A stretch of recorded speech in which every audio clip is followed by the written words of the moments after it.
জামাত ইসলামের আমির ডাক্তার শফিক আহমেদ, উনি মালানা নয়, উনি ডাক্তার, আমি ব্যারিস্টার, উনি ডাক্তার, পেশাজীবী।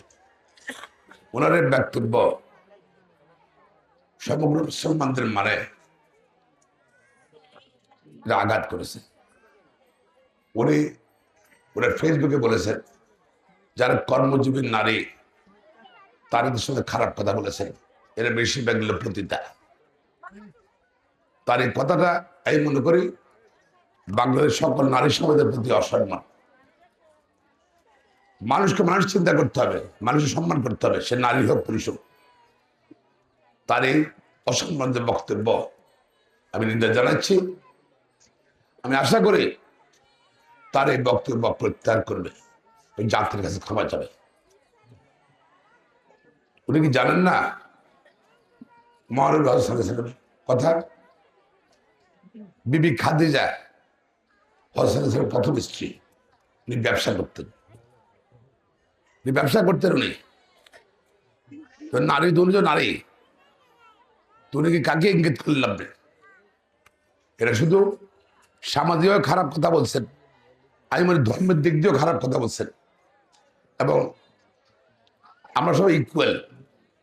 আজকে পার্লামেন্টে বা আমাদের যে সংস্কার আন্দোলনে সেখানে বলা আছে মহিলাদেরকে এম্পাওয়ারমেন্ট করতে হবে, পার্লামেন্টে মহিলাদের সিট বাড়াতে হবে।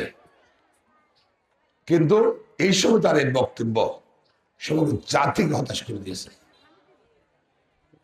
এই জামাত ইসলাম বলে পার্লামেন্ট বাড়াইতে হবে, তাই প্রশ্ন করি জামাত ইসলাম বাংলাদেশ নারী স্বাধীনের কথা বলে, নারী অধিকার কথা বলে, তার এই পার্লামেন্টে নির্বাচনে কজন নারীকে তারা নমিনেশন দিচ্ছে, মনোনয়ন দিচ্ছে? একজন নারীকে তারা মনোনয়ন দেয়নি,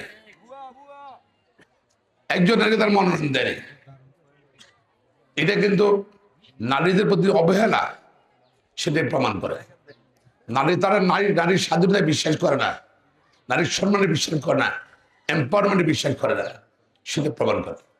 তারা বক্তব্য রাখলো কি উনি মেয়েদেরকে 5 ঘন্টা কাজ করবে।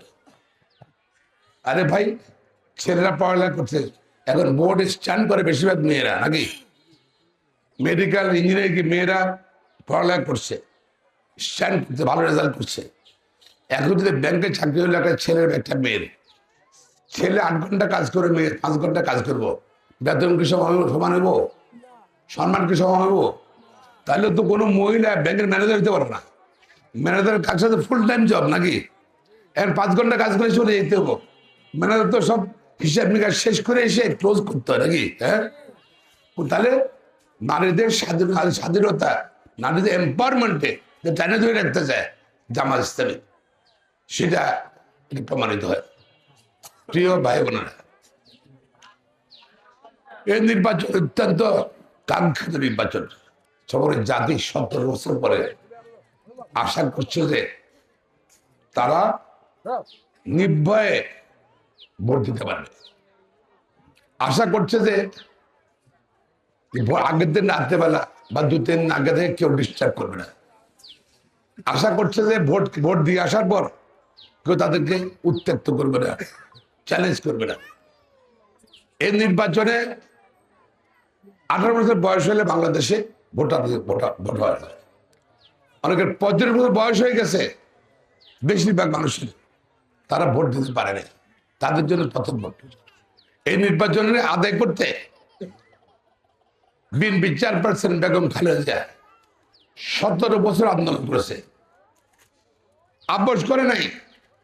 বিভিন্ন শর্ত বিভিন্ন সময় আসছিল, আমি ওনার আইনজীবী ছিলেন, উনি প্রত্যাখ্যান করে দিয়েছে। যদি বেগম খালেদা যদি আপোষ করতো পার্শ্ববর্তী রাষ্ট্রের সাথে বা সেনাবাহিনীর সাথে, 8 সালে অন্য কেউ নয়, বেগম খালেদা হইতেন বাংলাদেশের প্রধানমন্ত্রী।